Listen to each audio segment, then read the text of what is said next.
Good morning बच्चों, class 12। जैसा कि फर्स्ट पेपर में आपको हम सरफेस केमिस्ट्री पढ़ा रहे थे, यानी कि पृष्ठ रसायन।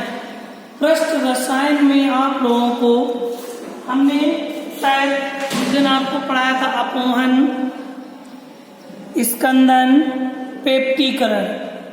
इसके आगे आज आपको हेडिंग डालना है हार्डी सुलजे का नियम। इंपॉर्टेंट रूल है, हेडिंग डालो हार्डी सुलजे का नियम। हार्डी सुलजे का नियम, हार्डी सुलजे का नियम लिखिए। इस नियम के अनुसार किसी सॉल को स्कंदन करने वाले आयन, किसी सॉल को स्कंदन करने वाले आयन की क्षमता, आयन की क्षमता आयन की संयोजकता पर निर्भर करती है। की क्षमता आयन की संयोजकता पर निर्भर करती है। आयन की संयोजकता पर निर्भर करती है। अर्थात अधिक संयोजकता वाले आयनों की, अर्थात अधिक संयोजकता वाले आयनों की स्कंदन क्षमता भी अधिक होती है। स्कंदन क्षमता भी अधिक होती है। हार्डी सुलजे का नियम कहलाते हैं।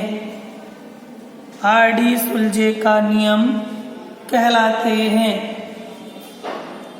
देखो उनके ऋणावेशक आयनों के बढ़ने का क्रम, जैसे एल्युमिनियम 3 धन आयन, इसके बाद Mg मैग्नीशियम 2 धन आयन, सोडियम 1 धन आयन, ये उसी के आगे लिख लो।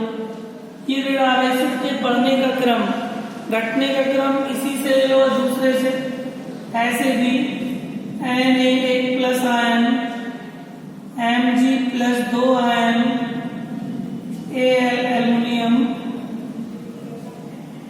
3 आयन। ये जो आयनों का क्रम का बढ़ने का क्रम है, इसी को हम लोग हार्डी सुलजे का नियम कहते हैं। ठीक है, लिख लिया। इसके बाद हेडिंग डालो वैद्युत कण संचलन। वैद्युत कण संचलन, वैद्युत कण संचलन लिखिएगा। किसी कोलाइडी विलयन के सभी कणों द्वारा, किसी कोलाइडी विलयन के सभी कणों द्वारा किसी एक इलेक्ट्रोड की ओर गति करना, किसी एक इलेक्ट्रोड की ओर गति करना वैद्युत कण संचलन कहलाता है। वैद्युत कण संचलन कहलाता है। वैद्युत कण संचलन कहलाता है। कोलाइडी कणों की कैथोड की ओर गति, कोलाइडी कणों की कैथोड की ओर गति धन कण संचलन एवं कैथोड की ओर गति धन कण संचलन एवं एनोड की ओर गति ऋण कण संचलन कहलाती है। ऋण कण संचलन कहलाती है। ऋण कण संचलन कहलाती है।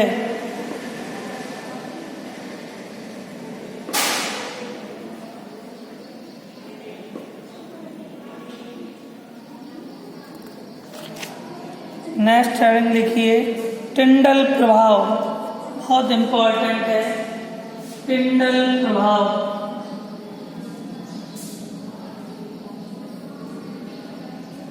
टिंडल प्रभाव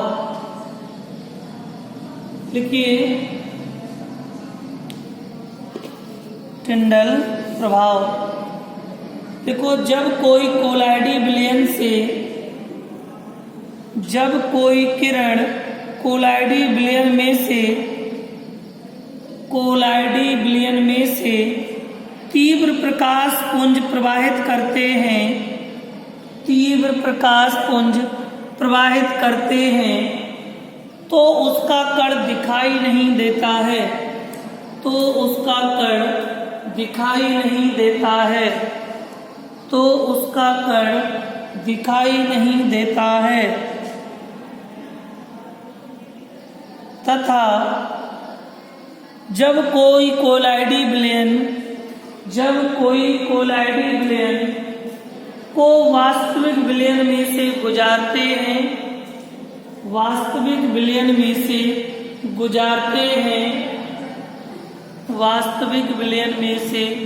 गुजारते हैं तो उसका पथ दिखाई देता है।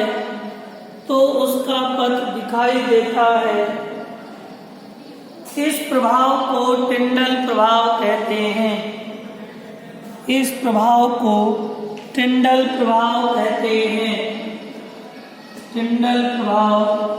कहते हैं। नेक्स्ट हेडिंग है ब्राउनी गति। टिंडल प्रभाव को रटना नहीं है और सिंपल सी भाषा में है।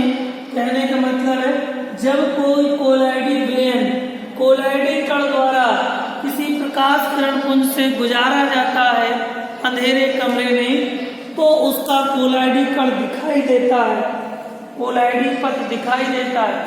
तथा जब कोई कोलाइडी विलयन को वास्तविक विलयन में से गुजारा जाता है तो उसका पथ दिखाई नहीं देता है। इस प्रभाव को टिंडल प्रभाव कहते हैं। नेक्स्ट हेडिंग है ब्राउनी गति। लिखिए ब्राउनी गति में लिखो कोलाइडी कणों का अनियंत्रित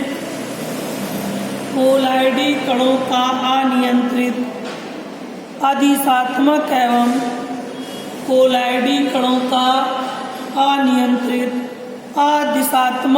निरंतर गति को ब्राउनी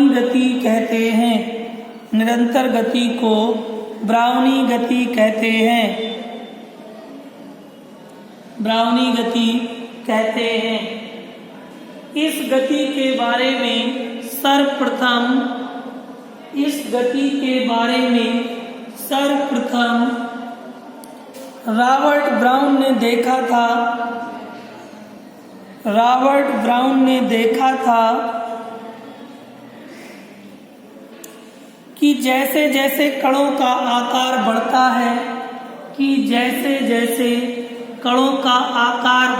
है वैसे वैसे ब्राउनी गति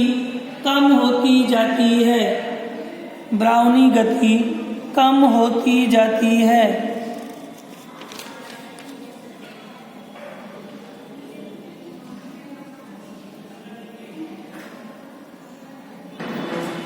हेडिंग डाल लो पायस। क्या होता पायस?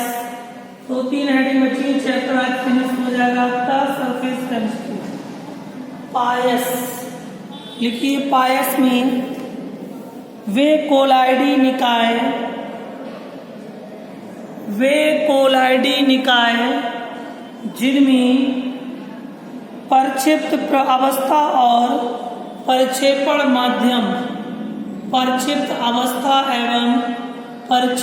माध्यम दोनों ही द्रव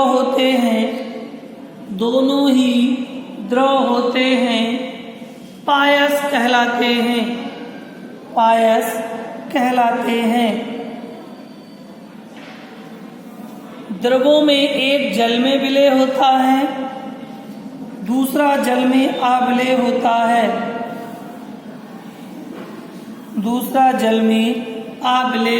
है। जैसे एग्जाम्पल, दूध एक पायस है। पायस है।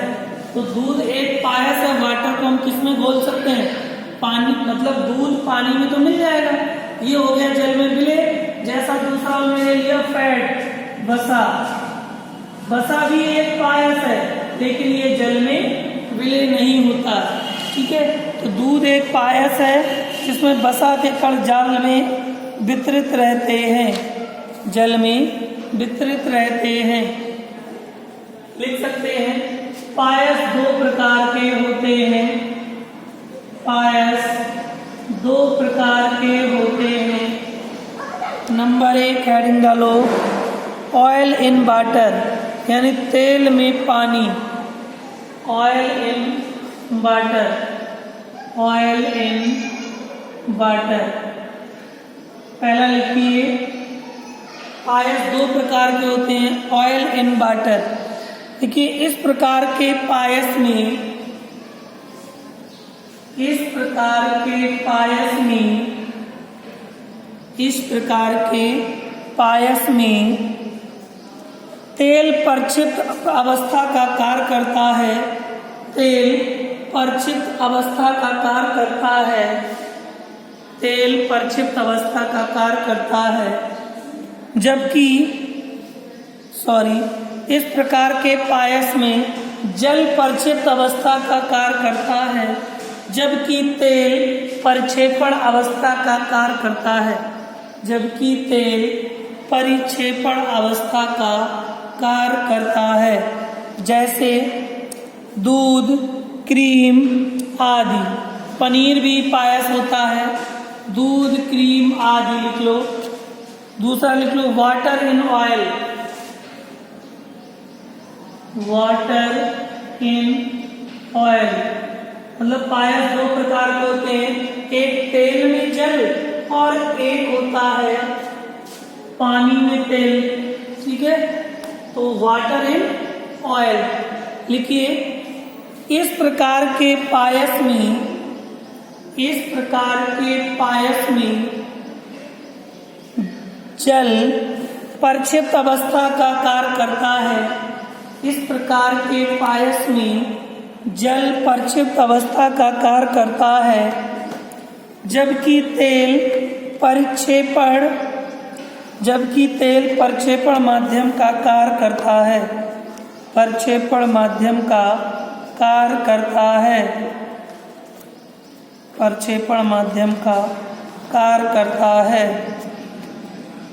जैसे कोल्ड क्रीम, मक्खन आदि, कोल्ड क्रीम, मक्खन आदि, कोल्ड क्रीम, मक्खन आदि।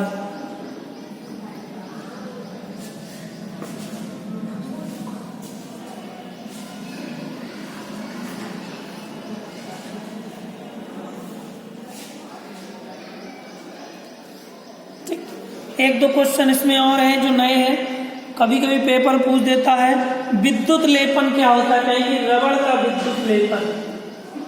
लिख लो, बस चैप्टर खत्म होने वाला है। रबड़ का विद्युत लेपन, एक बार पेपर में पूछा था केवल विद्युत लेपन, कॉपर का विद्युत लेपन।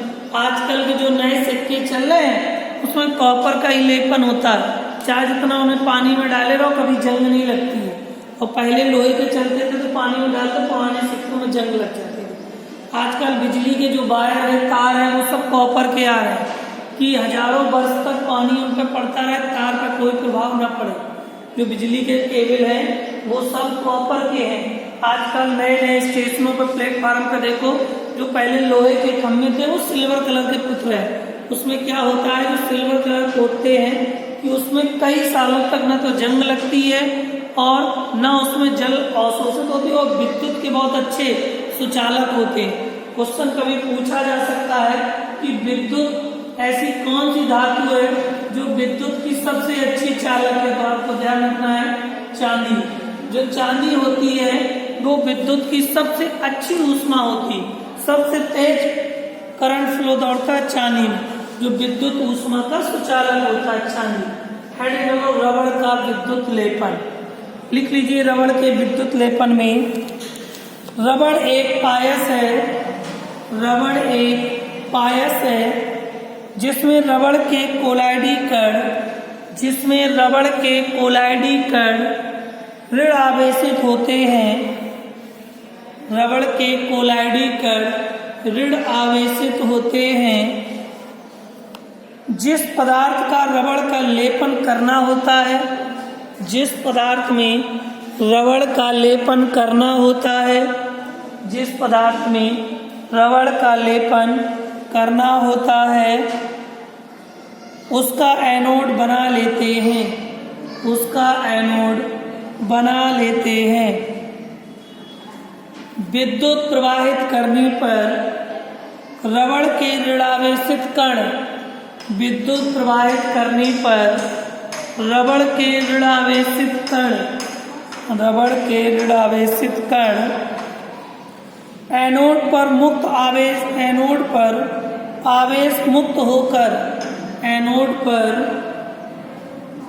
आवेश मुक्त होकर अवक्षेपित हो जाते हैं। विद्युत लेपन